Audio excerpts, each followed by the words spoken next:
आज के युग में जब विज्ञान इतनी प्रगति कर चुका है कि हम मीलों की दूरी घंटों में समेट देते हैं, तब भी दुनिया के कुछ देश ऐसे हैं जहां अपना एयरपोर्ट भी नहीं है। आज हम उन्हीं जगहों के बारे में बात करेंगे जहां लोग दुनिया के कोने कोने से पहुंचते तो हैं, लेकिन इसके लिए उन्हें एयरपोर्ट या एयरलाइंस की जरूरत नहीं है। आप अगर ऐसा समझते हैं कि किसी देश तक पहुंचने के लिए वहां एयरपोर्ट का होना जरूरी है, तो आप गलत हैं। दुनिया में कई ऐसे देश हैं जहां एक भी एयरपोर्ट या उनकी अपनी एयरलाइंस नहीं है। बावजूद इसके वहां दुनिया भर से लोग पहुंचते हैं। वे अपने पड़ोसी देशों के साथ संसाधनों को साझा करते हैं। आप अगर ऐसा समझते हैं कि किसी देश तक पहुंचने के लिए वहां एयरपोर्ट का होना जरूरी है, तो आप गलत हैं। दुनिया में कई ऐसे देश हैं जहां एक भी एयरपोर्ट या उनकी अपनी एयरलाइंस नहीं है। बावजूद इसके वहां दुनिया भर से लोग पहुंचते हैं। वे अपने पड़ोसी देशों के साथ संसाधनों को साझा करते हैं। दुनिया का सबसे छोटा राष्ट्र है वेटिकन सिटी। महज 825 लोगों की आबादी वाली इस देश में न तो फ्लाइट लैंडिंग के लिए कोई जगह है और न ही कोई समुद्र या नदी। ऐसे में इस देश के चारों तरफ मौजूद देशों में एयरपोर्ट है, जबकि ये ट्रेन से 30 मिनट की दूरी पर पड़ेगा। ये उन देशों में से एक है जिसे पैदल ही कवर किया जा सकता है। दुनिया का सबसे छोटा राष्ट्र है वेटिकन सिटी।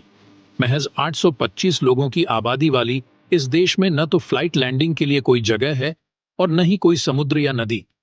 ऐसे में इस देश के चारों तरफ मौजूद देशों में एयरपोर्ट है, जबकि ये ट्रेन से 30 मिनट की दूरी पर पड़ेगा।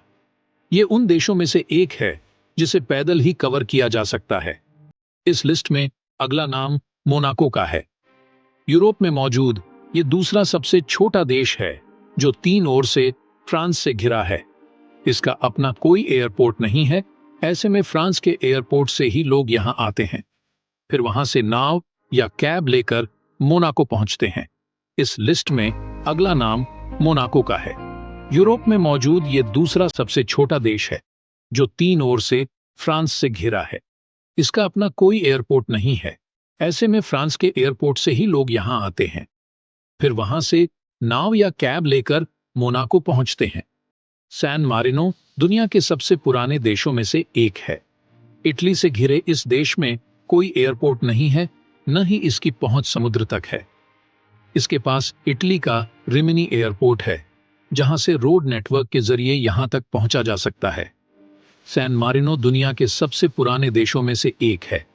इटली से घिरे इस देश में कोई एयरपोर्ट नहीं है, न ही इसकी पहुंच समुद्र तक है। इसके पास इटली का रिमिनी एयरपोर्ट है, जहां से रोड नेटवर्क के जरिए यहां तक पहुंचा जा सकता है। अगला देश लिक्टेनस्टीन है, जो 75 किलोमीटर में फैला हुआ देश है। यहां भी अपना कोई एयरपोर्ट नहीं है। हालांकि यहां से आने जाने के लिए लोग ज्यूरिख एयरपोर्ट का सहारा लेते हैं, जो स्विट्जरलैंड में है। अगला देश लिक्टेनस्टीन है, जो 75 किलोमीटर में फैला हुआ देश है। यहां भी अपना कोई एयरपोर्ट नहीं है। हालांकि यहां से आने जाने के लिए लोग ज्यूरिख एयरपोर्ट का सहारा लेते हैं, जो स्विट्जरलैंड में है। इन देशों को तो छोटा होने की वजह से एयरपोर्ट नसीब नहीं हो पाया, लेकिन एंडोरा ऐसा देश है जो बड़ा है, फिर भी यहां एयरपोर्ट नहीं है। यहां का क्षेत्रफल तो ठीक है, लेकिन भौगोलिक परिस्थितियां ऐसी हैं कि एयरपोर्ट नहीं बन सकता। फ्रांस और स्पेन के बीच मौजूद इस देश में पहाड़ियां ही पहाड़ियां हैं। हजारों मीटर ऊंची पहाड़ियों के बीच विमान उड़ाना खतरनाक है। ऐसे में यहां हवाई अड्डा नहीं है। बार्सिलोना, लेरिडा या गिरोना जैसे शहरों से हवाई यात्रा की जा सकती है। इन देशों को तो छोटा होने की वजह से एयरपोर्ट नसीब नहीं हो पाया, लेकिन एंडोरा ऐसा देश है जो बड़ा है, फिर भी यहां एयरपोर्ट नहीं है।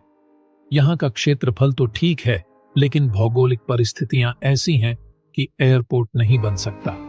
फ्रांस और स्पेन के बीच मौजूद इस देश में पहाड़ियां ही पहाड़ियां हैं। हजारों मीटर ऊंची पहाड़ियों के बीच विमान उड़ाना खतरनाक है। ऐसे में यहां हवाई अड्डा नहीं है।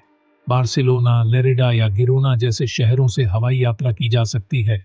वीडियो अच्छी लगी तो वीडियो को लाइक कीजिएगा और चैनल को सब्सक्राइब कीजिएगा।